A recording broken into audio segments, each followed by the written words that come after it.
ആശാവർക്കർമാരെ നിയോഗിക്കാത്തത് ആശാവർക്കർമാർ സർക്കാരിനെതിരാകുമെന്ന് ഭയമുള്ളത് പ്രതിപക്ഷമൊക്കെ ഉൾപ്പെടെയുള്ളവർ ഇപ്പോൾ പരാതി പറയുന്നുണ്ട്.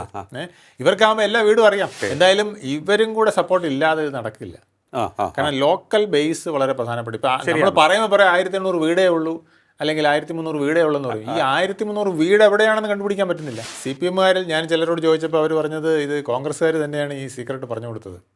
ഇവരുടെ TC നമ്പറിൽ ഒരു വ്യത്യാസം ഉണ്ടെന്ന് പറഞ്ഞത് ഒരു പാരയാണെന്നാണ് പറയുന്നത്. ശരി, കോൺഗ്രസിൽ സ്ഥാനാർത്ഥി മോഹിയായ ഒരാൾ വെച്ച പാരയാണെന്നും പറയുന്നുണ്ട്. സ്ഥാനാർത്ഥിയെ തന്നെ വെട്ടിമാറ്റും.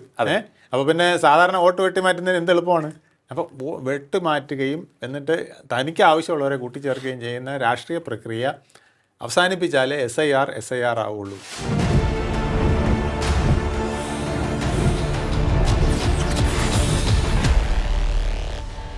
നമസ്കാരം. ടോക്കിംഗ് പോയിന്റിലേക്ക് സ്വാഗതം.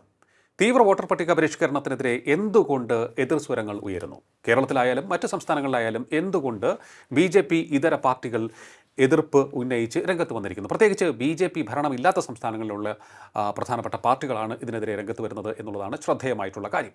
ബംഗാളിലുണ്ട്, കേരളത്തിലുണ്ട്. അങ്ങനെ വളരെ ശക്തമായ പ്രതിഷേധം ഉയരുന്നു. അതിനിടെ കഴിഞ്ഞ ദിവസം കണ്ണൂരിൽ ഒരു BLO പയ്യന്നൂരിൽ ഒരു BLO ആത്മഹത്യ ചെയ്തു. ഇത് CPM-ൻ്റെ സമ്മർദ്ദം മൂലമാണ് എന്നുള്ള പരാതിയും ഇപ്പോൾ ഉയരുന്നുണ്ട്. എന്താണ് SIR-ലെ അപാകത?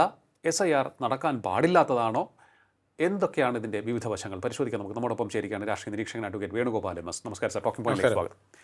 തീവ്ര വോട്ടർ പട്ടിക പരിഷ്കരണം ഏറ്റവും ഒടുവിൽ നടന്നത് 2002-ൽ. അതിനുശേഷം ഇപ്പോൾ നടക്കേണ്ടത് തന്നെയല്ലേ? തീർച്ചയായും. എന്തുകൊണ്ടാണ് ഇതിനെ ഇത്രയേറെ ശക്തമായി എതിർക്കുന്നത്? ഇത് ഫിക്സ് ചെയ്ത് വെച്ചിരിക്കുന്ന ചില വോട്ടുകൾ ഓരോ പാർട്ടിക്കുമുണ്ട്. അതായത് ഭരണത്തിലിരുന്ന ഓരോ പാർട്ടികളും കാലാകാലങ്ങളിൽ കൂട്ടിച്ചേർക്കപ്പെട്ട് ഒരു വോട്ടർ പട്ടിക ഉണ്ടാക്കി വെച്ചിട്ടുണ്ട്.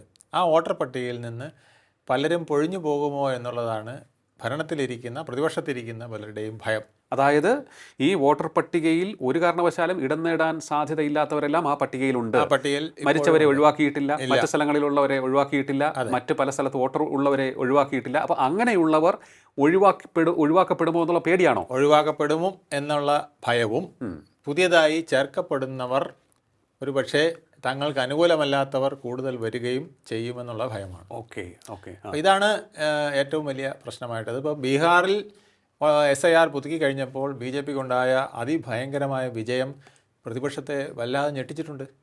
അപ്പോൾ SIR എന്ന് പറയുന്നത് തങ്ങളിപ്പോൾ വളരെ സൗകര്യപൂർവ്വം നേടിക്കൊണ്ടിരിക്കുന്ന ചില വോട്ടുകൾ വെട്ടിനിർത്തപ്പെടുന്നതിനേക്ക് കാരണമാക്കുമോ എന്നവർക്ക് സംശയമുണ്ട്. അല്ലെങ്കിൽ ഇപ്പോൾ നടക്കുന്ന ചില കളികൾ നടക്കാതെ പോകുമോ എന്നും സംശയമുണ്ട്. നമ്മുടെ അടൂർ പ്രകാശൊക്കെ പറഞ്ഞ പോലെ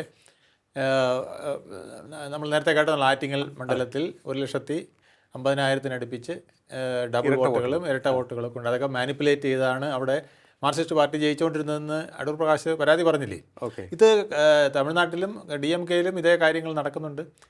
ബംഗാളിൽ മമത ഇത് വളരെ കാര്യമായിട്ട് നടത്തിക്കൊണ്ട് പോകുന്നുണ്ട്. എന്തിന് കേരളത്തിൽ മുസ്ലിം ലീഗ് ഇത് വളരെ വിജയകരമായി നടത്തിയിട്ടുണ്ട്. അവർക്ക് അവിടെ നല്ല ഹോളുള്ള സ്ഥലങ്ങളിലേക്ക് അവരാണ് ഇതെല്ലാം ചെയ്തുകൊണ്ടിരുന്നത്. അപ്പോൾ ഇത് മലപ്പുറം ഉൾപ്പെടെയുള്ള സ്ഥലങ്ങൾ ഇരട്ട വോട്ടിന്റെ ബലം അവർക്കുണ്ടായിരുന്നു. ആ ബലം കിട്ടിയിരുന്നവരാണ് ഇപ്പോൾ എതിർക്കുന്നത്. ആ ബലം കിട്ടിയിരുന്നവർ എതിർക്കുന്നു. പിന്നെ കൂടുതൽ ആൾക്കാരെ ചേർത്ത് നമ്മളുടെ ഉള്ള സൗകര്യങ്ങൾ ഇല്ലാതാക്കുമോ എന്നുള്ളതും ഭയമുണ്ട്. ഒന്ന് ഞാൻ ആഡ് ചെയ്തോട്ടെ. PK കുഞ്ഞാലിക്കുട്ടി മുസ്ലിം ലീഗ് നേതാവ് സുപ്രീം കോടതിയെ സമീപിച്ചിരിക്കുകയാണ്. SIR അടിയന്തരമായി നിർത്തിവെക്കണം, ഇത് അപ്രായോഗികമാണ്, PLO-മാരുടെ ജീവനെടുക്കുന്നു എന്നൊക്കെയാണ് പറയുന്നത്. ഇപ്പോൾ സൗകര്യത്തിന് നമ്മുടെ അനീഷ് ജോർജ് എന്ന് പറഞ്ഞ 44 വയസ്സുകാരൻ ഈ കാങ്കോൽ പഞ്ചായത്തിൽ പയ്യന്നൂരിൽ, അത് മാർക്സിസ്റ്റ് പാർട്ടിയുടെ ഒരു കോട്ടയാണ്, ഒരു പാർട്ടി ഗ്രാമം പോലത്തെ ഒരു ഏരിയയാണ്. അപ്പോൾ അവിടെ ഈ അനീഷ് ജോർജ് ഒരു കോൺഗ്രസ്സുകാരനെയും കൂടെ കൂട്ടിക്കൊണ്ടുപോയി പ്രവർത്തനം നടത്തിയെന്നുള്ളതാണ് ഇയാളിലുണ്ടായ പ്രഷറെന്നും പറയുന്നുണ്ട്. അതിനെ തുടർന്നാണ് സമ്മർദ്ദം വന്നതെന്നും പറയുന്നുണ്ട്. പിന്നെ മാർക്സിസ്റ്റുകാരെന്നാൽ പറയുന്നത് ഇയാളുടെ ജോലി സമ്മർദ്ദമായിരുന്നു, അതുകൊണ്ട് ആത്മഹത്യ ചെയ്തെന്നാണ്. അപ്പം ജോലി സമ്മർദ്ദം കൊണ്ട് ആത്മഹത്യ ചെയ്യലല്ലോ വേണ്ട. ജോലി സമ്മർദ്ദം കൊണ്ട് ലീവ് എടുത്ത് പോവുകയോ അല്ലെങ്കിൽ മെഡിക്കൽ സർട്ടിഫിക്കറ്റ് കൂടെ ലീവ് എടുക്കാനൊക്കെ ഒരുപാട് അവസരങ്ങൾ സർക്കാർ സർവീസിലുണ്ട്. അപ്പോൾ എന്താണ് സംഭവിച്ചതെന്നുള്ളത് പോലീസ് അന്വേഷിക്കണം. പോലീസ് അന്വേഷിക്കുന്നത് നമ്മുടെ പോലീസാണ്. അപ്പോൾ അതെങ്ങനെ അന്വേഷണം വരുമെന്നൊന്നും പറയാൻ പറ്റില്ല. അപ്പോൾ അത്തരത്തിലുള്ള സമ്മർദ്ദങ്ങൾ ഒരു ഒരു ഒരു പ്രശ്നമായി ഉയർത്തിക്കാട്ടി ഇതിനെ തടയാൻ ശ്രമിക്കുന്നു. പക്ഷേ യഥാർത്ഥത്തിൽ ഇവരെല്ലാം ഇതിൻ്റെ ഗുണഭോക്താക്കളാണ് അല്ലേ? SIR നടക്കാത്തതിൻ്റെ SIR നടക്കാത്തതിൻ്റെ ഗുണഭോക്താക്കൾ ഒത്തിരിയുണ്ട്. ആ ഗുണഭോക്താക്കളാണ് ഇതിനെ പ്രധാനമായും എതിർക്കുന്നത് എന്നുള്ളതാണ്. പക്ഷേ എൻ്റെ ചോദ്യം ഇതാണ്, ഈ വോട്ടർ പട്ടികയിൽ ഇടം നേടാൻ അർഹത ഇല്ലാത്തവരെല്ലാം തന്നെ ഒഴിവാക്കേണ്ടത് തന്നെയാണ്. അതുപോലെ തന്നെ വോട്ട് യഥാർത്ഥത്തിൽ അർഹിക്കുന്നവരെ അതിൽ ഉൾപ്പെടുത്തേണ്ടതുമാണ്. തീർച്ചയായും അതിനുള്ള പ്രക്രിയ നടക്കേണ്ടതല്ലേ? അങ്ങനെയാണെങ്കിൽ അത് പരിഷ്കരിക്കപ്പെടുകയല്ലേ? വളരെ എനിക്ക് പറയാനുള്ളത് എല്ലാ 5 വർഷത്തിലൊരിക്കലും ഇത് നടക്കേണ്ടതാണ്. അത് നടന്നാലേ അത് ക്ലിയർ ആവുള്ളൂ. പക്ഷെ അതിന് വൺ ഇന്ത്യ വൺ വോട്ട് എന്നുള്ളൊരു ഇലക്ഷൻ എന്നുള്ളൊരു മെത്തേഡ് വരേണ്ടതുണ്ട്. അത് വളരെ പ്രധാനപ്പെട്ടതാണ്. കാരണം ഈ ഓരോ മാസത്തിലും അല്ലെങ്കിൽ ഓരോ 6 മാസത്തിലൊരിക്കൽ ഇലക്ഷൻ നടന്നുകൊണ്ടിരുന്നാൽ ഇതൊക്കെ പരിഷ്കരിക്കലും മറ്റു പരിപാടികളും ബുദ്ധിമുട്ടിലാവും. പക്ഷേ അങ്ങനെയാണെങ്കിൽ വേറൊരു ചോദ്യമുണ്ട്, കൃത്യമായ മെജോറിറ്റി കിട്ടാത്ത സർക്കാരുകൾക്ക് എന്ത് ചെയ്യും? വീണ്ടും ഇടയ്ക്കിടയ്ക്ക് വീണ്ടും തിരഞ്ഞെടുപ്പ് വരില്ലേ? അല്ല, ആ തെരഞ്ഞെടുപ്പ് വരുമ്പോൾ അത് എക്സ്റ്റെൻഡ് ചെയ്ത് പോകാമെന്നൊക്കെ പറഞ്ഞ് പല കാര്യങ്ങൾ വന്നിട്ടുണ്ട്. അതിനെക്കുറിച്ചൊക്കെ ഒരുപാട് സ്റ്റഡി നടക്കേണ്ടതാണ്. എങ്കിലും ഈ ഒരു കാര്യം പ്രസക്തമാണ്. നമ്മൾ കേന്ദ്ര സംസ്ഥാന സർക്കാരുകളെങ്കിലും ഒരു 5 വർഷ കാലാവധി ഇപ്പോൾ അത് ഏകദേശം ശരിയായിട്ട് പോകുന്നുണ്ട്. അതിനുള്ള കാലാവധി പോകുന്നെങ്കിൽ തീർച്ചയായിട്ടും ആ 5 വർഷത്തിലൊരിക്കലെങ്കിലും ഈ SIR പുതുക്കുന്ന പരിപാടി നടക്കണം, വോട്ടർ പട്ടിക പുതുക്കണം എന്നുള്ളത് തന്നെയാണ്. ഓക്കെ, ഇതിപ്പോൾ ഇത്തരത്തിൽ എതിർപ്പ് പ്രകടിപ്പിച്ച് രംഗത്ത് വരുന്നവർ ലക്ഷ്യമിടുന്നത് ഇത് നടക്കരുത്. ഇപ്പോൾ കേരളത്തിൽ 2026 നിയമസഭാ തെരഞ്ഞെടുപ്പ് നടക്കുന്നുണ്ട്, ഇപ്പോൾ തദ്ദേശ തെരഞ്ഞെടുപ്പ് നടക്കുന്നുണ്ട്. അതിന് മുൻപ് ഡിസംബർ 4 നടത്തുക, ഇത് പൂർത്തിയാക്കുക എന്ന് പറയുന്നത് ഒരിക്കലും സാധിക്കാത്ത കാര്യമാണ് എന്നാണ് വിമർശിക്കുന്നവർ പറയുന്നത്. അതിന് കുറച്ച് സമയം അത് സംബന്ധിച്ച് എനിക്ക് തോന്നുന്നു അതൊരു ജെന്യുവൻ ആയിട്ടുള്ള റീസൺ തന്നെയല്ലേ ഈ ഒരു മാസം കൊണ്ട്? ഇതിനകത്ത് ഇവിടെ ഇപ്പോൾ വന്നിരിക്കുന്ന പ്രശ്നം, ഇവിടെ ഇപ്പോൾ സർക്കാർ ഉദ്യോഗസ്ഥർക്ക് സമ്മർദ്ദം വന്നു എന്ന് പറയുന്നില്ലേ, ഇത് സർക്കാർ ഉദ്യോഗസ്ഥരിൽ പിന്നെ കസേരയിൽ ഇരുന്ന് കറങ്ങുന്ന കുറേ പേരെയാണ് ഇതിനകത്ത് വിട്ടിരിക്കുന്നത്. അപ്പം അതിന് പകരം മുമ്പ് വിട്ടിരുന്ന പോലെ ആശാവർക്കറേയും ഈ വീടുകളുമായി ബന്ധപ്പെട്ട് നിൽക്കുന്നവരെയും ഒക്കെയാണ് ഇതിന് വിടേണ്ടത്. ഹെൽത്ത് ഇൻസ്പെക്ടർമാർ, ഇവർക്കൊക്കെ ആകുമ്പോൾ ഏരിയ തിരിച്ച് കുറേ കാര്യങ്ങൾ അറിയാൻ സാധിക്കും. അവരെയാണ് ഇതിന് ശരിക്ക് നിയോഗിക്കേണ്ടത്. അപ്പോൾ ആശാവർക്കർമാരെ നിയോഗിക്കാത്തത് ആശാവർക്കർമാർ സർക്കാരിനെതിരാകുമെന്ന് ഭയമുള്ളത് കൊണ്ടാണെന്ന് പ്രതിപക്ഷമൊക്കെ ഉൾപ്പെടെയുള്ളവർ ഇപ്പോൾ പരാതി പറയുന്നുണ്ട്. ഇവർക്കാകുമ്പോൾ എല്ലാ വീടും അറിയാം. പിന്നെ ഇതിനകത്ത് ഇപ്പോൾ വന്നിരിക്കുന്ന ഒരു പ്രശ്നം, ഈ BLOമാർക്കല്ല, ഈ ഇലക്ഷൻ കമ്മീഷനും പിന്നെ തദ്ദേശ ഭരണ വകുപ്പിനും അതുപോലെ തന്നെ റവന്യൂ വകുപ്പിനും തന്നെ പിടിയില്ല ഏതൊക്കെ വാർഡുകൾ എവിടെയാണ് കിടക്കുന്നത്. ഇതെല്ലാം പല വിധത്തിൽ പല ഷേപ്പിലാക്കി വെച്ചിരിക്കുന്നുണ്ട്. ഇതൊരു വലിയ പ്രശ്നമാണ്. ഇപ്പം എൻ്റെ സ്ഥലത്ത് തന്നെ എനിക്ക് 3 ഞങ്ങളുടെ വാർഡിരുന്ന സ്ഥലത്ത് ഇപ്പോൾ 3 വാർഡുകൾ വന്നിട്ടുണ്ട്. എൻ്റെ വീട്ടിൽ പഴയ വാർഡിൽ തന്നെയാണ്. അതിൻ്റെ തൊട്ട് മുമ്പിലോട്ട് മാറിയിട്ട് വേറൊരു വാർഡ് വന്നിരിക്കുന്നു. അതിൻ്റെ റോഡിൻ്റെ അപ്പുറത്തെ സൈഡിൽ വേറൊരു വാർഡ് വന്നിരിക്കുന്നു. വ്യക്തമായിട്ട് പറഞ്ഞാൽ ഇടവക്കോട് എന്ന് പറയുന്നതാണ് എൻ്റെ വാർഡെങ്കിൽ അതിൻ്റെ കുറച്ചുകൂടെ മുമ്പോട്ട് പോയി കഴിഞ്ഞാൽ പിന്നെ അവിടെ ചെല്ലമംഗലം എന്നൊരു വാർഡിലേക്ക് പോകുന്നു. പുറകോട്ട് പോകുമ്പോൾ അവിടെ വീണ്ടും ശ്രീകാര്യം എന്ന് പറഞ്ഞൊരു വാർഡിൽ വരുന്നു. അപ്പം 3 വാർഡുകൾ. ഞാൻ അവിടുത്തെ റെസിഡൻസ് അസോസിയേഷൻ്റെ പ്രവർത്തനമായിട്ട് തന്നെ എനിക്ക് ഇപ്പോൾ വാർഡിൻ്റെ ഘടന പിടി കിട്ടുന്നില്ല.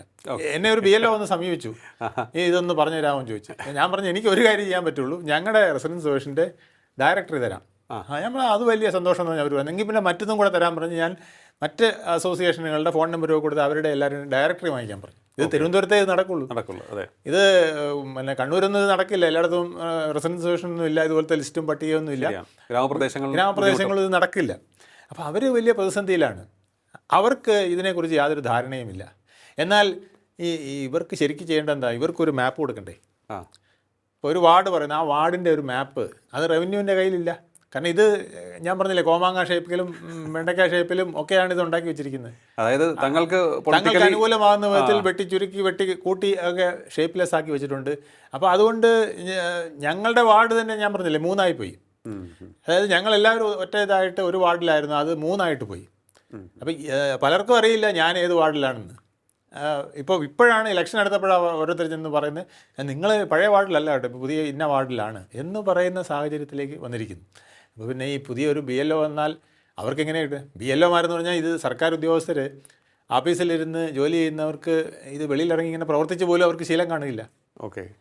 അതുകൊണ്ടാണ് ആശാ വർക്കർ തന്നെ വന്നിരുന്നെങ്കിൽ ഗുണമായിരുന്നു എന്ന് പലരും ഇപ്പോൾ അഭിപ്രായപ്പെടുന്നത്. അല്ലെങ്കിൽ അംഗൻവാടി ടീച്ചേഴ്സ്, ഇവർക്കൊക്കെ ആകുമ്പോൾ ലോക്കൽ ബന്ധങ്ങൾ ഇച്ചിരി കൂടുതലാണ്. അതുപോലെ തന്നെ ഹെൽത്ത് ഇൻസ്പെക്ടർമാർ, അവർക്കൊക്കെ കുറേ കൂടെ ലോക്കൽ ബന്ധങ്ങൾ കൂടുതലാണ്. അവരെയൊക്കെ ഇതിനകത്ത് നിയോഗിക്കുന്നതിന് പകരം മറ്റ് സീറ്റിലിരുന്ന് ജോലി ചെയ്യുന്ന, ഇതുവരെ പുറത്തിറങ്ങി ഇങ്ങനെ സർവേ പരിപാടികൾ ചെയ്യാത്തവരെ വിട്ടത് ഒരു പ്രശ്നമായിട്ടുണ്ടെന്ന് പലരും അഭിപ്രായപ്പെടുന്നുണ്ട്. എന്തായാലും ഞാൻ ഒരു കാര്യം വായിക്കാം. ഒരു BLO ഫേസ്ബുക്കിൽ പോസ്റ്റ് ചെയ്തതാണ്, പക്ഷേ ഇതിൻ്റെ ആധികാരികത അറിയില്ല. അഡ്വക്കേറ്റ് ശ്രീജിത്ത് പെരുമിന ഷെയർ ചെയ്തതാണ്. അദ്ദേഹം പറഞ്ഞിട്ടുണ്ട് ഇതിൻ്റെ ആധികാരികത അറിയില്ല എങ്കിലും ഓക്കെ, അതിൽ പറഞ്ഞിരിക്കുന്ന കാര്യങ്ങൾ പ്രസക്തമാണ്. അതായത് അതിൽ പറഞ്ഞിരിക്കുന്ന ഈ കാര്യമാണ്: ഞാനൊരു BLO ആണ്, ട്രെയിനിങ് പോലും കിട്ടാതെയാണ് BLO ആയത്. ജോലി ചെയ്യാൻ ഒന്നും മടിയില്ല, പക്ഷേ മനുഷ്യന് ചെയ്യാൻ കഴിയുന്നതിന് ഒരു പരിധിയുണ്ട്. രാവിലെ 8 മണിക്ക് ഇറങ്ങും, ഒരു 2 മണിയാകുമ്പോഴും വരും, തിരിച്ച് എന്തേലും കഴിച്ച് 2:30 ഇറങ്ങും, 6 മണിക്ക് വരും. ഇത് തന്നെയാണ് 7 ദിവസമായി ചെയ്യുന്ന. വീട്ടിലെ കാര്യം നോക്കുന്നില്ല. മോൻ്റെ ബർത്ത്ഡേ പോലും മറന്നുപോയി. എൻ്റെ അമ്മ ഹോസ്പിറ്റലിൽ അഡ്മിറ്റ് ആയിട്ട് ഒന്ന് കാണാൻ പോലും പറ്റിയില്ല. 1300 വോട്ടേഴ്സ് ഉണ്ട് ഇവിടെ. എല്ലാം കണ്ട് ഫോം കൊടുക്കണം. ആർക്കും SIR ഫിൽ ചെയ്യാൻ അറിയില്ല. അതെല്ലാം ഇനി തിരികെ വാങ്ങി ഫില്ല് ചെയ്യണം. പിന്നെ ഡിജിറ്റലൈസ് ചെയ്യണം, സ്കാൻ ചെയ്യണം. മടുത്തു. ഒരു BLO ആത്മഹത്യ ചെയ്തു. ആദരാഞ്ജലികൾ. ഇങ്ങനെയാണ് പറഞ്ഞിരിക്കുന്നത്. അപ്പോൾ ഇത്തരത്തിൽ ഉള്ള ഒരു സാഹചര്യം അങ്ങിപ്പോൾ പറഞ്ഞത് വളരെ ശരിയാണ്. ഒരു BLOയ്ക്ക് ഇപ്പോൾ BLOയ്ക്ക് ഒരു ട്രെയിനിങ്ങും കിട്ടുന്നില്ല, ഒരു പരിശീലനവും കിട്ടുന്നില്ല. കൃത്യമായി അവർക്കൊരു രൂപരേഖ കൊടുക്കുന്നില്ല, എവിടെയൊക്കെയാണ് നിങ്ങൾ പോകേണ്ടത്. അവർക്ക് ജനങ്ങൾക്കറിയില്ല. ഈ ഫോമുമായി ചെല്ലുമ്പോൾ 100 സംശയങ്ങളാണ് തിരികെ ചോദിക്കുന്നത്. ആ സംശയം മാറ്റണം. ചുരുങ്ങിയ സമയത്തിനുള്ളിൽ ഒരുപാട് സ്ഥലം കവർ ചെയ്യേണ്ടതുണ്ട്, ഒരുപാട് വീടുകൾ കവർ ചെയ്യേണ്ടതുണ്ട്. അപ്പോൾ അങ്ങനെയുള്ളൊരു സാഹചര്യം നിലനിൽക്കുന്നുണ്ടെന്ന് തോന്നുന്നു, അല്ലേ? തീർച്ചയായിട്ടും ആ ഒരു പ്രശ്നം വളരെയധികം നിലനിൽക്കുന്നുണ്ട്. പിന്നെ ഈ ഫോം ഫില്ലപ്പ് ചെയ്യാൻ അറിയാത്തത് ഒരു വലിയ പ്രശ്നം തന്നെയാണ്. അതെ. അപ്പോൾ അതിന് BLOമാരാണ് സഹായിക്കേണ്ടത്. അപ്പോൾ സർക്കാരിന് ചെയ്യാവുന്നത് അഡീഷണൽ ഒരാളെയും കൂടെ നിയോഗിക്കുന്ന ഒരു പരിപാടിയാണ് ഇതിനകത്ത് ശരിക്കും ചെയ്യേണ്ടത്. ഒരാൾ ഒറ്റയ്ക്ക് പോകാതെ അതിന് വേണമെങ്കിൽ അംഗൻവാടി ടീച്ചർമാരെയോ അല്ലെങ്കിൽ ഈ ആശാ വർക്കർമാരെയോ ഇവർക്ക് സപ്പോർട്ടിംഗ് ആയിട്ട് കൂട്ടേണ്ടതാണ് വേണ്ടത്. ഇപ്പോൾ പലരും ചെയ്യുന്നത് ഞാൻ കണ്ടിട്ടുണ്ട്, പാർട്ടിക്കാരാണ് ഇതിന് കൊണ്ടു നടക്കുന്നത്. മാർക്സിസ്റ്റ് പാർട്ടിയുടെ ആൾക്കാരാണ് ഞങ്ങളുടെ അവിടെയൊക്കെ ഈ BLOമാർക്ക് സപ്പോർട്ടായിട്ട് നിന്നുള്ളത്. ചിലയിടത്ത് കോൺഗ്രസ്സുകാരുണ്ട്, ചിലയിടത്ത് BJPക്കാരൊക്കെ പോകുന്നുണ്ടാവും. പക്ഷേ എൻ്റെ ചോദ്യം ഇതാണ്. ഓക്കെ, സമരം ചെയ്ത ആശാ വർക്കർമാർ, അവരെ നമുക്ക് മാറ്റി നിർത്താം. ഈ സമരം ചെയ്യാത്ത സർക്കാരിനെ അനുകൂലിച്ച് നിൽക്കുന്ന ഒരുപാട് ആശാ വർക്കർമാരുണ്ടായിരുന്നു, അവർക്ക് കൊടുക്കാമായിരുന്നു. അങ്ങനെ ചെയ്യാൻ പറ്റില്ലല്ലോ. ഒരു വിഭാഗത്തിനെ എടുക്കുമ്പോൾ എല്ലാവരും ഒന്നിച്ചല്ലേ എടുക്കാൻ പറ്റുള്ളൂ. അതൊരു വില്ലിംഗ് ആയിട്ടുള്ള വരുന്നാൽ അത് മാത്രമല്ല, ഒരു വലിയ വിഭാഗം സമരത്തിൽ പങ്കെടുത്തിരുന്നതാണ്. ആ വിഭാഗത്തിനെ ഒഴിവാക്കിക്കൊണ്ട് ചെയ്യാനും പറ്റില്ല. അപ്പോൾ എടുക്കുമ്പോൾ ഇവരെയൊക്കെ എടുക്കേണ്ടി വരും. എന്തായാലും ഇവരും കൂടെ സപ്പോർട്ട് ഇല്ലാതെ ഇത് നടക്കില്ല. കാരണം ലോക്കൽ ബേസ് വളരെ പ്രധാനപ്പെട്ട. ഇപ്പം നമ്മൾ പറയുമ്പോൾ 1800 വീടേ ഉള്ളൂ അല്ലെങ്കിൽ 1300 വീടേ ഉള്ളൂ എന്ന് പറയും. ഈ 1300 വീട് എവിടെയാണെന്ന് കണ്ടുപിടിക്കാൻ പറ്റുന്നില്ല. 1300 വോട്ട് 1300 വോട്ടും 1300 വോട്ട്. അപ്പോൾ ഇതിൻ്റെ വീട് എവിടെയാണെന്ന് കണ്ടുപിടിക്കാൻ പലർക്കും പറ്റുന്നില്ല. അതാണ് ഏറ്റവും വലിയ പ്രശ്നം. അത് കണ്ടുപിടിച്ച് കഴിഞ്ഞിട്ടാണ് പിന്നെ അവിടുത്തെ ആൾക്കാരെ ഫില്ല് ചെയ്യുന്നത്. അപ്പം എല്ലാവരും വീട്ടിൽ കാണണമെന്നില്ല. അപ്പം ബാക്കിയുള്ളവരെ കൊണ്ട് ഇത് ഫില്ല് ചെയ്യിക്കുന്ന ജോലി, ഇതൊക്കെ വളരെ ശ്രമകരമായത് തന്നെയാണ്. അപ്പോൾ ഈ പല സ്ഥലത്തു നിന്ന് നമ്മൾ കേൾക്കുന്ന കാര്യങ്ങൾ, കണ്ണൂരിൽ നിന്ന് കേൾക്കുന്നു, മറ്റു പല സ്ഥലങ്ങളിൽ നിന്ന് കേൾക്കുന്ന കാര്യങ്ങളൊക്കെ തന്നെ ജെന്യൂനായിട്ടുള്ള കുറേയേറെ കാര്യങ്ങൾ അവിടെ അതിനുള്ളിലുണ്ട് എന്ന് നമുക്ക് വേണമെങ്കിൽ മനസ്സിലാക്കാം. തീർച്ചയായിട്ടും ജെന്യൂനായിട്ടുള്ള കാര്യങ്ങളും ഉണ്ട്. കാരണം ഇവരെ സപ്പോർട്ട് ചെയ്യാതെ ഇവർക്ക് ഇത് ചെയ്യാൻ കഴിയില്ല. BLOമാർക്ക് ഒറ്റയ്ക്ക് കഴിയില്ല. അപ്പോൾ അതിന് രാഷ്ട്രീയ പാർട്ടികൾ അതിന് സപ്പോർട്ടായിട്ട് നിൽക്കണം. ഇവർക്കല്ലെങ്കിൽ ആശാ വർക്കറെ പോലുള്ളവർ ആരെങ്കിലും സപ്പോർട്ടായിട്ട് കൊടുക്കണം. കൊടുത്തുകൊണ്ട് മാത്രമേ ഇത് പൂർത്തിയാകാൻ. രാഷ്ട്രീയക്കാരെ വിളിക്കരുതെന്നാണ് ഇലക്ഷൻ കമ്മീഷൻ പറയുന്നത്. നിങ്ങൾ ഒറ്റയ്ക്ക് പോയി ചെയ്യണമെന്നാണ് പറയുന്നത്. പിന്നെ ഇതിനൊരു കാര്യം, ഇലക്ഷൻ കമ്മീഷൻ എന്ന് പറയുന്നെങ്കിലും അതാത് സംസ്ഥാനത്തെ ഗവൺമെൻറ്റാണ് ഇത് ചെയ്യുന്നത്. ഇലക്ഷൻ കമ്മീഷൻ എന്ന് പേരേ ഉള്ളൂ. ഇത് ചെയ്യുന്നത് ഇവിടുത്തെ കളക്ടറും ഡെപ്യൂട്ടി കളക്ടറും തഹസിൽദാരും ഡെപ്യൂട്ടി തഹസിൽദാരും ഒക്കെയാണ്. അപ്പോൾ സംസ്ഥാനങ്ങളാണ് ഈ ജോലി ചെയ്യുന്നത്. സംസ്ഥാനങ്ങൾ കുറേ കൂടെ സഹകരണമായിട്ട് ഇവരോടൊപ്പം നിന്നാലേ ഈ ജോലി തീർക്കാൻ കഴിയുള്ളൂ. പക്ഷെ സംസ്ഥാനം കേസ് കൊടുത്തിരിക്കുകയാണ്. അപ്പോൾ സംസ്ഥാനം ഇതിന് എത്രത്തോളം താല്പര്യത്തോടെ നിൽക്കുമെന്നുള്ളത് നമുക്ക് ഊഹിക്കാമല്ലോ. സുപ്രീം കോടതിയിൽ ഇങ്ങനെ ഇപ്പോൾ വേണമെങ്കിൽ ഇതും കൂടെ കാണിക്കും. ഒരു ആത്മഹത്യ വരെ നടന്നിരിക്കുന്നു ജോലി ഭാരം കൊണ്ട്. അതുകൊണ്ട് എങ്ങനെയെങ്കിലും മാറ്റി വയ്ക്കണം സുപ്രീം കോടതിയിൽ പറയാനാണ് സാധ്യത എന്ന് തോന്നുന്നു. പക്ഷേ ഇലക്ഷൻ കമ്മീഷൻ ഇതെന്തായാലും വിട്ടുകൊടുക്കുന്നില്ല. എനിക്ക് തോന്നുന്നു ചിലപ്പം ഇവിടുത്തെ ഇലക്ഷൻ 2 ദിവസത്തേക്ക് നീട്ടിയായാലും, നിയമസഭാ ഇലക്ഷൻ ചിലപ്പം കൂടെ നീട്ടിയായാലും SIR പുതുക്കിയിട്ട് മാത്രമേ ഇലക്ഷൻ നടത്താൻ സാധ്യതയുള്ളൂ എന്നുള്ളതാണ് സത്യം. എനിക്ക് തോന്നുന്നു ഇതിനിടെ ഈ ഒരു സമ്മർദ്ദം അല്ലെങ്കിൽ ഈ ജോലി ഭാരം കൂടുതലായതുകൊണ്ടായിരിക്കണം കാസർഗോഡ് ഒരു BLO കുഴഞ്ഞു വീണത്. അല്ല, ഇത് പിന്നെ നാച്ചുറലാണ്. കാരണം ഒരു ഐഡിയ ഇല്ലാതിരിക്കുകയും അവരോട് ഇത് ചെയ്തേ പറ്റുമെന്ന് പറയുകയും ഇത് നിങ്ങളുടെ ബാധ്യതയാണെന്ന് പറയും. ഇതൊരു പ്രശ്നത്തിൽ തന്നെ അവസാനിക്കും. യാതൊരു സംശയവും വേണ്ട. കാരണം കേരളത്തിൽ ഇത് മാർക്സിസ്റ്റ് പാർട്ടി ഒരു ഇഷ്യൂ ആയിട്ട് എടുക്കും. കാരണം ഈ SIR കഴിയുമ്പം ആ ലിസ്റ്റിനെ ഈ മാർക്സിസ്റ്റ് പാർട്ടി അംഗീകരിക്കണമെന്നില്ല. അല്ല ഞാൻ ചോദിക്കുന്നത് തമിഴ്നാട്ടിൽ DMK അംഗീകരിക്കണമെന്നില്ല. വേറൊരു ജെന്യൂൻ ആയിട്ടുള്ള കാര്യം, ഇപ്പോൾ ഒരാൾക്ക് കൊടുക്കുന്ന ജോലി അത് 2 പേർക്ക് കൊടുത്തു കഴിഞ്ഞാൽ കുറേ കൂടി ഇവിടെ ഉദ്യോഗസ്ഥർ ഇല്ലാഞ്ഞിട്ടല്ലല്ലോ. അല്ലല്ല, അപ്പോൾ കൂടുതൽ ഉദ്യോഗസ്ഥരെ ഈ ജോലിക്ക് വേണ്ടി നിയോഗിച്ചാൽ പ്രശ്നം പരിഹരിക്കാവുന്നതാണെന്ന് തോന്നുന്നു. തീർച്ചയായിട്ടും പരിഹരിക്കാവുന്നുള്ളൂ. അപ്പോൾ ഇവർക്ക് സപ്പോർട്ടിങ് ആൾ വേണം. അപ്പോൾ ഈ പ്രശ്നം പരിഹരിക്കേണ്ട എന്ന് ആഗ്രഹിക്കുന്ന ആരെങ്കിലും ഉണ്ടായിരിക്കണം. അതെ, ഇതിനൊക്കെ തന്നെ അതുപോലെ തന്നെ അവർക്കൊരു സ്ട്രാറ്റജിക് ആയിട്ട് ഇതിൻ്റെ ഒരു കാര്യങ്ങൾ പറഞ്ഞു കൊടുക്കുക. ഈ ട്രെയിനിങ് എന്ന് പറയുന്നത് അതാണ് വേണ്ടത്. ശരിക്കും പറഞ്ഞാൽ ഇതിൻ്റെ എന്താണ് ഫോം ഫില്ലപ്പ് ചെയ്യേണ്ടതെന്ന് മാത്രം പറഞ്ഞു കൊടുത്തിട്ട് കാര്യമില്ല. എങ്ങനെ നിങ്ങൾ ഫീൽഡിൽ പോയി വർക്ക് ചെയ്യണം, ഇതിൽ ആരിൽ നിന്നാണ് നിങ്ങൾക്ക് ഇൻഫർമേഷൻ കിട്ടുക. ഇപ്പം ഞാനാണ് എൻ്റെ പ്രദേശത്ത് പറഞ്ഞു കൊടുത്ത റെസിഡൻസ് സൊല്യൂഷൻ്റെ ആൾക്കാരെ ബന്ധപ്പെട്ട് നിങ്ങൾ എല്ലായിടത്തു നിന്നും ഡയറക്ടറി വാങ്ങിക്കാൻ. ഇതുപോലെ ഇപ്പോൾ ടെലിഫോൺ ഡയറക്ടറി പഴയതൊക്കെ പലതും ഉണ്ടെങ്കിൽ അതൊക്കെ പലർക്കും ഉപയോഗിക്കാം. ഈ പിന്നെ റെസിഡൻസ് അസോസിയേഷൻ ഇല്ലെങ്കിൽ, ഇപ്പം റെസിഡൻസ് അസോസിയേഷൻ ഇല്ലാത്തടത്ത് റേഷൻ കടകൾ നല്ലൊരു പിന്നെ അഭയകേന്ദ്രമാണ്. റേഷൻ കടയിലെ ആളിന് അറിയാം ഏതൊക്കെയാണ് വീടുകൾ, ആരൊക്കെയാണുള്ളത്. അയാളുടെ കയ്യിൽ ലിസ്റ്റ് കാണും. ഒരു BLO അവിടെ പോയാൽ ഈ 25 വീട് ഇത് കയറി കറങ്ങി ബുദ്ധിമുട്ടുന്നതിൻ്റെ പരിഹാരമാണ് ഒരു റേഷൻ കടയിൽ പോയി ഇരുന്ന് ആ ലിസ്റ്റൊക്കെ ഒന്ന് വാങ്ങിച്ച് അദ്ദേഹമായിട്ടൊന്ന് ഡിസ്കസ് ചെയ്ത് ഒരു റൂട്ടും കാര്യങ്ങളൊക്കെ ഉണ്ടാകും. ഇതൊക്കെ അവർക്ക് പറഞ്ഞു കൊടുത്താൽ അവരെന്ത് എളുപ്പമായിട്ട് ഇത് ചെയ്യും. ഇതൊന്നും സർക്കാരിൻ്റെ ഭാഗത്തുനിന്ന് ഉണ്ടാകാറില്ല, സർക്കാർ ഉദ്യോഗസ്ഥരുടെ ഭാഗത്തുനിന്ന് ഉണ്ടാകാറില്ല. ഇതിപ്പോൾ നമ്മുടെ നാട്ടിൽ ഇതൊന്നും ചെയ്യാൻ അറിയാത്ത ഒരു സിസ്റ്റം അല്ല. പൾസ് പോളിയോ വിതരണമൊക്കെ തന്നെ വളരെ ആസൂത്രിതമായി വളരെ മികച്ച രീതിയിൽ സാക്ഷരത അതിനപ്പുറം വേറെ ഒന്നുമില്ല. സാക്ഷരത 100% നമ്മൾ ഏതാണ്ട് 95% വരെ ഇവിടെ കൊണ്ട് പ്ലാനിങ്ങിൽ മുന്നോട്ട് പോയതാണ് നമ്മൾ. നമുക്ക് പോകാൻ കഴിയും. നമുക്ക് വേണമെങ്കിൽ ചക്ക വേരിലും കായ്പിക്കും. ഇവിടെ ഈ ചക്ക കായ്ക്കണ്ട എന്ന് ആഗ്രഹിക്കുന്നവർ ഉണ്ട്, തീർച്ചയായിട്ടും ഉണ്ട്. അവരുടെ ചില പിടിവാശികൾ, അവരുടെ ചില കുതന്ത്രങ്ങളൊക്കെയാണ് ഇപ്പോൾ ഉയരുന്ന പരാതിക്ക് പിന്നിൽ നിന്നാണ് അങ്ങ് പറയുന്നത്. സർക്കാർ സുപ്രീം കോടതിയിൽ പോയിരിക്കുമ്പം സർക്കാർ നടപ്പിലാക്കാൻ ഇവിടെ നിൽക്കൂ. ശരിയാണ്. ഓക്കെ, ഊഹിച്ചാൽ മതി നമ്മൾ. അല്ല, ഈ SIRനെ പരാതി പറയുന്ന ഒരുപാട് പേരുണ്ട്. പക്ഷേ നമ്മൾ കണ്ണൂരിൽ കേട്ട ഒരു കാര്യമുണ്ട്, രാഷ്ട്രീയ സമ്മർദ്ദം ഒരാളുടെ ജീവൻ എടുക്കുന്നതിലേക്ക് പോയി എന്ന് ആണ് അവിടെ നിന്ന് വരുന്ന പരാതി പറയുന്നത്. അത് കമ്മ്യൂണിസ്റ്റ് പാർട്ടിയാണ് സമ്മർദ്ദം ചെലുത്തിയതെന്ന് പറയുന്നത്, CPM ആണ് സമ്മർദ്ദം ചെലുത്തിയതെന്ന് പറയുന്നത്. ഇവിടെ ഇപ്പോൾ നമ്മൾ തിരുവനന്തപുരത്തേക്ക് വരികയാണെങ്കിൽ മുട്ടടയിലെ വൈഷ്ണ സുരേഷ് എന്ന് പറയുന്ന KSUകാരി, കോൺഗ്രസ് സ്ഥാനാർത്ഥിയായി മത്സരിക്കാൻ നിൽക്കുന്ന ചെറുപ്പക്കാരി, അവരുടെ വോട്ടർ പട്ടികയിൽ നിന്നും മാറ്റിയിരിക്കുകയാണ്. അപ്പോൾ അത് വളരെ വളരെ ദുരൂഹമാണ്. കോടതി പോലും പറഞ്ഞിരിക്കുകയാണ് ഇത് എന്താണിത് ചെയ്തിരിക്കുന്നത്, അടിയന്തരമായി അവരുടെ പേര് വോട്ടർ പട്ടികയിൽ ചേർക്കുന്നതിന് നടപടിയെടുക്കണമെന്ന് കോടതി തന്നെ പറഞ്ഞിരിക്കുകയാണ്. അപ്പോൾ നഗ്നമായ, അതായത് എനിക്ക് തോന്നുന്നു അവർ കുറച്ച് ചെറുപ്പക്കാരിയാണ്, ജയിക്കാൻ സാധ്യതയുള്ള കാൻഡിഡേറ്റാണ്, അത് കണ്ടിട്ടാണ് ഈ കുതന്ത്രം പയറ്റിയതെന്ന് പറയുന്നുണ്ട്. അതെ, അത് പിന്നെ അങ്ങനെയും പറയുന്നുണ്ട്. CPMകാരിൽ ഞാൻ ചിലരോട് ചോദിച്ചപ്പോൾ അവർ പറഞ്ഞത് ഇത് കോൺഗ്രസ്സുകാർ തന്നെയാണ് ഈ സീക്രട്ട് പറഞ്ഞു കൊടുത്തത്. ഇവരുടെ TC നമ്പറിൽ ഒരു വ്യത്യാസം ഉണ്ടെന്ന് പറഞ്ഞത് ഒരു പാരയാണെന്നാണ് പറയുന്നത്. ശരി, കോൺഗ്രസിൽ സ്ഥാനാർത്ഥി മോഹിയായ ഒരാൾ വെച്ച പാരയാണെന്നും പറയുന്നുണ്ട്. എവിടെ രക്ഷപ്പെടും അല്ലേ ഈ കോൺഗ്രസ് ഇങ്ങനെയാണെങ്കിൽ. ഇതിപ്പോൾ പിന്നെ സംസ്ഥാനം ഉടനീളം നടക്കുകയാണ്. ശരി, എല്ലാ പാർട്ടികൾക്കും പ്രശ്നമുണ്ട്. എല്ലാ പാർട്ടിയും അങ്ങോട്ടും ഇങ്ങോട്ടും പിന്നെ സ്ഥാനാർത്ഥികളെ നിർത്തുന്നതിൽ വലിയ പ്രശ്നം വന്നിരിക്കുകയാണ്. പാർട്ടിക്കുള്ളിൽ പ്രശ്നം വന്നിരിക്കുകയാണ്. പലരും പിന്നെ ഉടുപ്പിട്ടുകൊണ്ടിരുന്നവർക്ക് കിട്ടിയില്ല, വേറെ പലർക്കുമാണ് കിട്ടിയത്. ഇതിലിപ്പോൾ ഒരു പ്രശ്നം, ഈ സുന്ദരികളെ സുന്ദരന്മാരെയാണ് ഇപ്പോൾ അധികം പ്രിഫർ ചെയ്യുന്നത്. ചെറുപ്പക്കാരയക്കണം, സുന്ദരനായിരിക്കണം, സുന്ദരി അയക്കണം. ഇത് വരുമ്പം സുന്ദരനല്ലാത്തവനും ഒക്കെ പലപ്പോഴും തഴയപ്പെടുന്നു എന്നുള്ള ഒരു വിഷമവും പലരും പറയുന്നുണ്ട്. ശരി, അങ്ങനെയും പരാതിയുണ്ട്. കാരണം ഈ എല്ലാവർക്കും ഈ പിള്ളേർ കാണാനൊക്കെ നല്ല മുഞ്ചുള്ള പിള്ളേരൊക്കെ ആണെങ്കിൽ വോട്ട് കൂടുതൽ കിട്ടുമെന്നൊരു ധാരണ, ആണായാലും പെണ്ണായാലും കുറച്ചുകൂടെ അപ്പിയറൻസ് വലിയൊരു ഘടകമാണ്. ഒരു സിനിമ സ്റ്റൈലിലാണ് ഇപ്പോൾ എല്ലാ പിള്ളേരും യൂത്തൊക്കെ ചിന്തിക്കുന്നത്. അപ്പോൾ ഇച്ചിരി ചാമുള്ളവരെ ആണെങ്കിൽ ഒരു വോട്ട് കിട്ടാൻ എളുപ്പമുണ്ട് എന്നൊക്കെ പറഞ്ഞ് അത്തരം ആൾക്കാരെ സ്ഥാനാർത്ഥിയാക്കി വയ്ക്കുന്നുണ്ട്. അപ്പം താഴെ കിടന്ന് പ്രവർത്തിക്കുന്നവർ ഇവരായിരിക്കില്ല. അപ്പോൾ അവരുടെ ഒരു പ്രതീക്ഷ എനിക്കൊരു സീറ്റ് ഇവിടെ കിട്ടുമെന്നുള്ളതാണ്. ഇതിന് ഒപ്പം വേറൊരു കാര്യം കൂടി ഇവിടെ കേൾക്കുന്നുണ്ട്. വൈഷ്ണ കഴിഞ്ഞ ലോക്സഭാ തെരഞ്ഞെടുപ്പിൽ കള്ളവോട്ട് ചെയ്തു എന്ന് ഒരു CPM പ്രവർത്തകൻ ആരോപിച്ചു. അയാളുടെ വീട്ടിൽ 22 വോട്ടുകളുണ്ട് എന്ന് ആരോപിച്ച ആളുടെ വീട്ടിൽ 22 വോട്ടുണ്ടെന്ന് വൈഷ്ണ തന്നെ പറയുന്നു. അപ്പോൾ ഇത് പരസ്പരം ഇതാണ് SIR വേണമെന്ന് പറയുന്നത്. SIR വേണമെന്ന് പറയുന്നതിൻ്റെ അർത്ഥം ഇതാണ്, SIR ശരിയായ രീതിയിൽ നടപ്പിലാക്കി. കാരണം ഇത് നടപ്പിലാക്കുന്നത് ഇവിടെ സംസ്ഥാനമാണ്. സംസ്ഥാനത്തിന് അവരുടെ താല്പര്യം ഇതിനകത്ത് കുത്തി നിറയ്ക്കാനുള്ള സാധ്യത, ഒരു സ്പേസ് അവിടെ ഉണ്ട്. സ്ഥാനാർത്ഥിയെ തന്നെ വെട്ടിമാറ്റും. അപ്പോൾ പിന്നെ സാധാരണ വോട്ട് വെട്ടിമാറ്റുന്നതിന് എന്ത് എളുപ്പമാണ്. അപ്പോൾ വെട്ടിമാറ്റുകയും എന്നിട്ട് തനിക്ക് ആവശ്യമുള്ളവരെ കൂട്ടിച്ചേർക്കുകയും ചെയ്യുന്ന രാഷ്ട്രീയ പ്രക്രിയ അവസാനിപ്പിച്ചാലേ SIR ആവുള്ളൂ.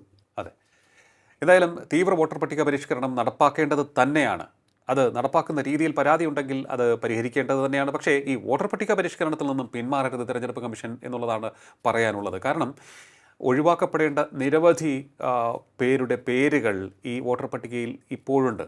അത് മാറ്റി അർഹരായ പുതിയ ആൾക്കാരെ ചേർത്ത് അതിനെ പരിഷ്കരിച്ച് സമർപ്പിക്കുക തന്നെ വേണം. ഇല്ല എന്നുണ്ടെങ്കിൽ കള്ള വോട്ടുകളും ഇരട്ട വോട്ടുകളും കൊണ്ട് നിറമാടുന്ന നിറംകെട്ട വിജയം നേടുന്ന കുറേയേറെ പേരുടെ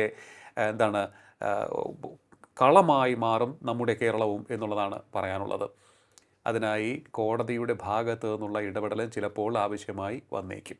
വളരെയധികം നന്ദി സാർ, ഇത്ര സമയം ടോക്കിംഗ് പോയിന്റുമായി സംസാരിച്ചത്. നമസ്കാരം. ടോക്കിംഗ് പോയിന്റ് ഈ അധ്യായം ഇവിടെ പൂർണ്ണമാകുന്നു. ഇനി അടുത്ത എപ്പിസോഡിൽ കാണാം നമുക്ക്. നമസ്കാരം.